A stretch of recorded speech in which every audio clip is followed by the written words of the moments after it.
అప్పులు చేస్తేనే సంక్షేమ పథకాలు అమలు చేసే పరిస్థితి వచ్చిందన్నారు ఏపీ సీఎం నారా చంద్రబాబు నాయుడు. నెల్లూరు జిల్లా కందుకూరులో మాట్లాడిన ఆయన రాష్ట్రం అప్పుల్లో కూరుకుపోయింది, అప్పులు చేస్తేనే కానీ సంక్షేమ పథకాలు అమలు చేసే పరిస్థితి లేదని ఆవేదన వ్యక్తం చేశారు. ఒకప్పుడు వ్యవసాయానికి పంజాబ్ ఎంతో ప్రసిద్ధి చెందింది. పురుగుల మందులు విచ్చలవిడిగా వాడటం వల్ల అక్కడ ప్రజలు అనారోగ్యం పాలవుతున్నారు.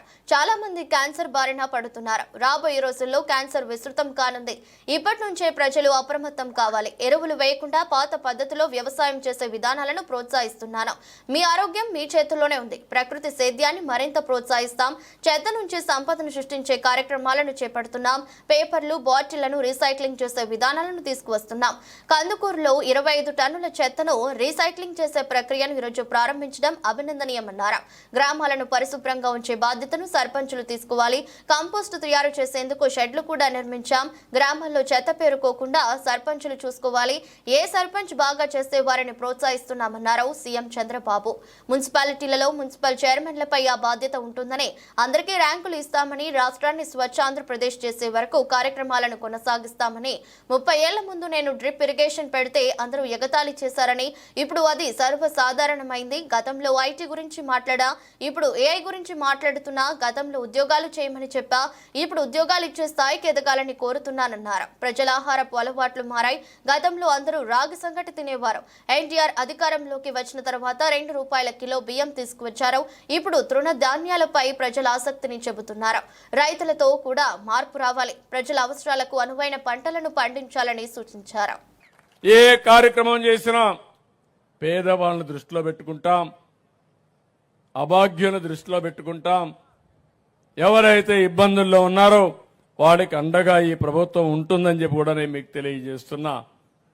ఇది అయిన తర్వాత స్వచ్ఛ ఆంధ్రప్రదేశ్ని ఒక ఉద్యమంగా తీసుకుపోవడానికి ముందుకు పోతున్నాం. ఈరోజు మీరు ఒక్కసారి చూస్తే, నేను ముఖ్యమంత్రి అయిన తర్వాత ఇది 4వ నేను ముఖ్యమంత్రి అయ్యాను. ఈరోజు మీ దగ్గరకు వస్తే మీ ఉత్సాహం చూస్తే నాకు ఎక్కడ లేని ధైర్యం వస్తుంది. నేను చేసే పనులు కరెక్ట్గా చేస్తున్నానని ఒక నమ్మకం, అదే మీరు చూపించే అభిమానం.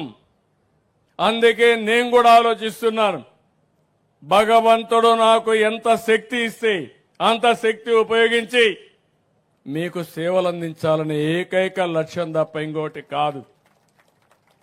నేను అందుకే పదే చెప్పాను, సంపద సృష్టిస్తే ఆదాయం పెరుగుతుంది. సంపద సృష్టించాలంటే అభివృద్ధి చేయాలి.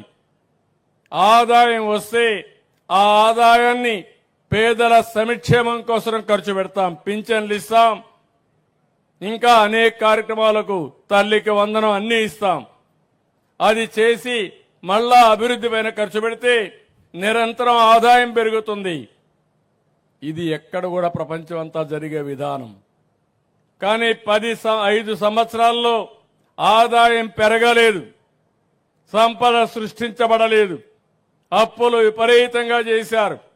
10 లక్షల కోట్ల రూపాయలు అప్పు చేశారు. ఆ అప్పుకు వడ్డీ కట్టాలి, అసలు కట్టాలి. ఇప్పుడు ఆ అప్పులో చూస్తే నాకు భయం వేస్తా ఉంది. ఎందుకంటే మా ఆఫీస్కి వచ్చి మొన్నైతే మీరు అప్పు కట్టలేదని తకామని నోటీసు పంపించి స్టాక్ ఎక్స్చేంజ్ కూడా పంపించేశారు.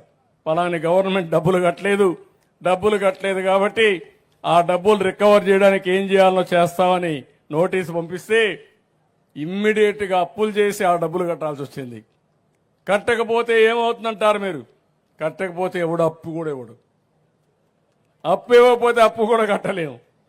అప్పు కట్టలేకపోతే సంక్షేమ కార్యక్రమాలు చేయలేము.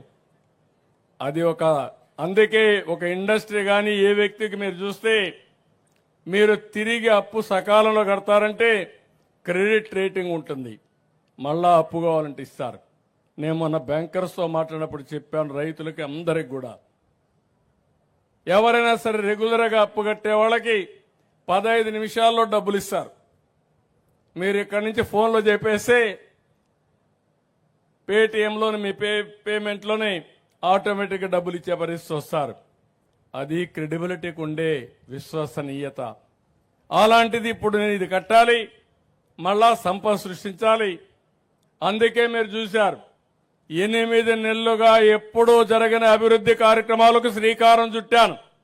మొత్తం చేసేయాలనే సంకల్పం ఉంది, పరిగెత్తాలని ఉంది. కానీ గల్లా పెట్టి మాత్రం సహకరించడం లేదు. కానీ పర్వాలేదు, నాకు నమ్మకం ఉంది. ఇది తాత్కాలికమైన ఇబ్బంది. ఆ ఇబ్బందిని అధిగమించే శక్తి నాకుందనేది నా అభిప్రాయం. అందుకే మీరు చూస్తే 5 సంవత్సరాలు ఒక తట్ట మట్టేయలేదు రోడ్డు మీద. నేను వస్తానే 1600 కోట్ల రూపాయలు ఖర్చు పెట్టి ప్రతి ఒక్క రోడ్లో కూడా గుంతలు లేని రోడ్లుగా తయారు చేశామంటే అది ఈ ప్రభుత్వం యొక్క దృఢ సంకల్పం.